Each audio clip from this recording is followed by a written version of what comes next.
വാഗ്ദത്തത്തിൻ സമയമാണിത്, മഹത്വത്തിൻ്റെ ദിനങ്ങളാണിത്. വാഗ്ദത്തത്തിൻ സമയമാണിത്, മഹത്വത്തിൻ്റെ ദിനങ്ങളാണിത്. യാക്കോബ് ഇസ്രായേലായി മാറും, ഇടയൻ രാജാവായി എഴുന്നേൽക്കും. യാക്കോബ് ഇസ്രായേലായി മാറും, ഇടയൻ രാജാവായി എഴുന്നേൽക്കും. Hallelujah, hallelujah. ആരുമില്ലാതേകനാകുമ്പോ, മരണനിഴലിൻ ഭീതിയേറുമ്പോ, അസ്ഥി സൈന്യമായി നിവർന്നിടും, മഹത്വം ദേശത്തിൽ വിളങ്ങിടും.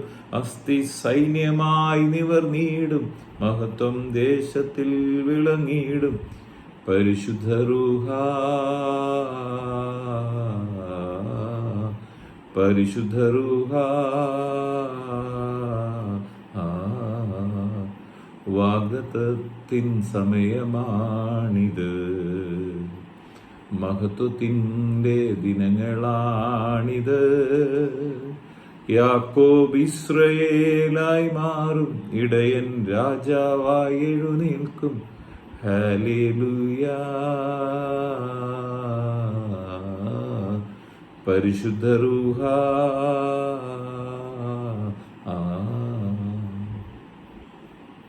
വീണ്ടും വരുന്ന യേശു ക്രിസ്തുവിൻ നാമത്തിലുള്ള സ്നേഹവന്ദനങ്ങളെ എല്ലാ പ്രിയപ്പെട്ടവരെയും ഈ സമയത്ത് അറിയിക്കുന്നു.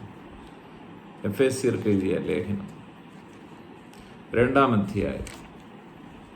അപ്പോസ്തലനായ പൗലോസ് എഫേസ്യർക്ക് എഴുതിയ ലേഖനം 2-ാം അധ്യായം, അതിൻ്റെ 19-ാമത്തെ വചനം ഇങ്ങനെ പറയുന്നു: ആകയാൽ നിങ്ങൾ ഇനിയും അന്യരും പരദേശികളുമല്ല, വിശുദ്ധന്മാരുടെ സഹപൗരന്മാരും ദൈവത്തിൻ്റെ ഭവനക്കാരുമാണ്. നമ്മളെല്ലാവരും ദൈവത്തിൻ്റെ ഭവനക്കാരാണ്. ഇപ്പോൾ യോഹന്നാൻ എഴുതിയ സുവിശേഷം 1-ാം അധ്യായത്തിൽ പറയാണ്, അവനെ കൈക്കൊണ്ട് അവൻ്റെ നാമത്തിൽ വിശ്വസിക്കുന്ന ഏവർക്കും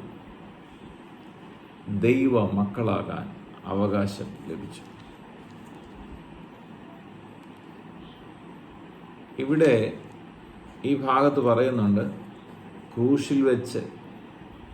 ക്രൂശിലൂടെയാണ് നമ്മളെ പിതാവിൻ്റെ അടുത്തേക്ക് കൊണ്ടുവന്നത്.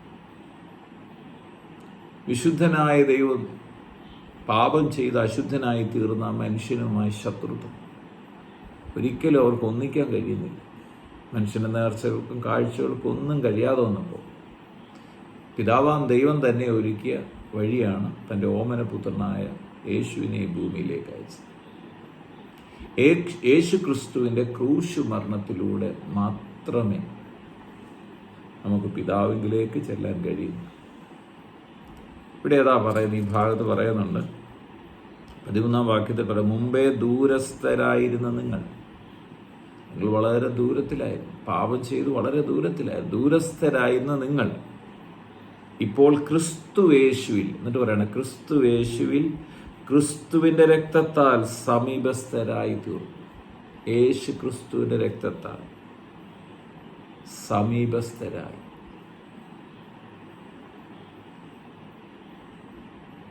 അവനാണ് നമ്മുടെ സമാധാനം. പിതാവിനും മാനവരാശിക്കും ഇടയിൽ സമാധാനമായി നിന്നത് അത് യേശുവാണ്. യേശു ക്രിസ്തുവിൻ്റെ രക്തത്തിലൂടെയാണ്. എന്നിട്ട് പറഞ്ഞു, അവൻ ഇരുപക്ഷത്തെ ഒന്നാക്കി ചട്ടങ്ങളും കൽപ്പനകളുമായ ന്യായപ്രമാണം എന്ന ശത്രുത്വം തൻ്റെ ജഡത്താൽ നീക്കി വേർപാടിനെ നടിച്ചുവർ ഇടിച്ചു കളഞ്ഞു. സമാധാനം ഉണ്ടാക്കിക്കൊണ്ട് ഇരുപക്ഷത്തെയും തന്നിൽ ഒരേ പുതുമനുഷ്യനായി സൃഷ്ടിപ്പാൻ ക്രൂശിൽ വെച്ച് ശത്രുത്വം ഇല്ലാതെയാക്കി. അതിനാൽ ഇരുപക്ഷത്തെയും ഏക ശരീരത്തിൽ ദൈവത്തോട് നിരപ്പിപ്പാനും തന്നെ, ദൈവത്തോട് നിരപ്പിലേക്ക് കൊണ്ടുവരുവാൻ, സമാധാനത്തിലേക്ക് കൊണ്ടുവരുവാൻ. രണ്ട് വ്യക്തികൾ തമ്മിൽ പിണങ്ങിയിരിക്കുകയാണ്, നിരപ്പിൽ കൊണ്ടുവരാൻ ഒരാൾ മധ്യസ്ഥനാവുന്നത്. യേശു ക്രിസ്തു ഈ ഭൂമിയിലേക്ക് വന്നു. നമുക്ക് പിതാവിൻ്റെ അടുക്കിലേക്കൊരു പ്രവേശനം ഒരുക്കി യേശു ക്രിസ്തു മുഖാന്തരം. അവൻ ദൂരസ്ഥരായത് നിങ്ങൾക്ക് സമാധാനവും സമീപത്തുള്ളവർക്ക് സമാധാനവും സുവിശേഷിച്ചു. അവൻ മുഖാന്തരം, ആര് മുഖാന്തരം?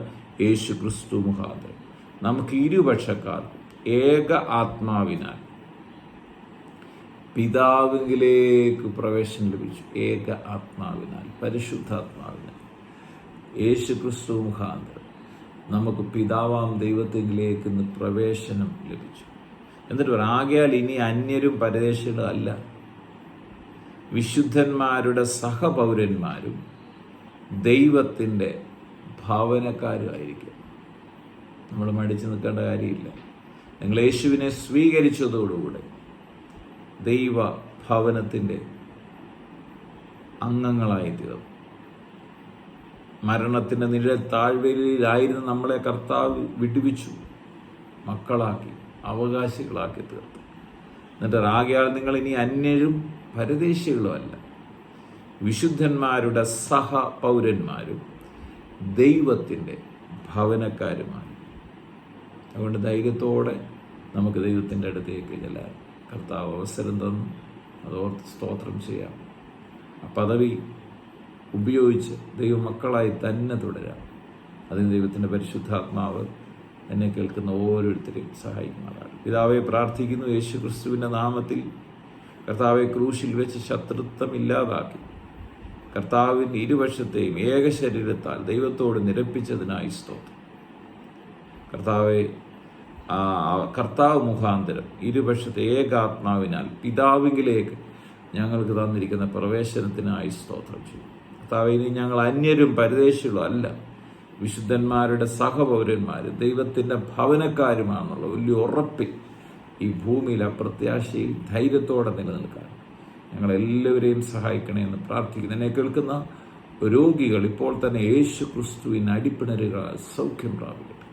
ഹൃദയഭാരങ്ങൾ മാറിപ്പോകട്ടെ, ആകുല ചിന്തകൾ മാറട്ടെ, ഭയങ്ങൾ മാറിപ്പോകട്ടെ. കർത്താവ് യേശുവിൻ്റെ മഹത്വം ഓരോ വ്യക്തി ജീവിതങ്ങളും വ്യാപരിക്കട്ടെ. പ്രാർത്ഥിച്ച് അനുഗ്രഹിക്കും. സകല മഹത്വം ഓർക്കപ്പെട്ട കുഞ്ഞാണ് യേശുവിൻ പൊന്നുനാമത്തിൽ പിതാവേ, ആമേൻ.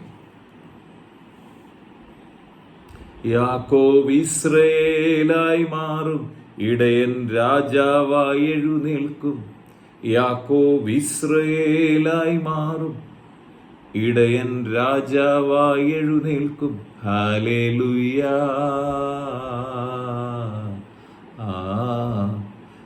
ഹല്ലേലൂയ. പരിശുദ്ധ റൂഹ, പരിശുദ്ധ റൂഹ, അബപിതാവേ, ഹല്ലേലൂയ.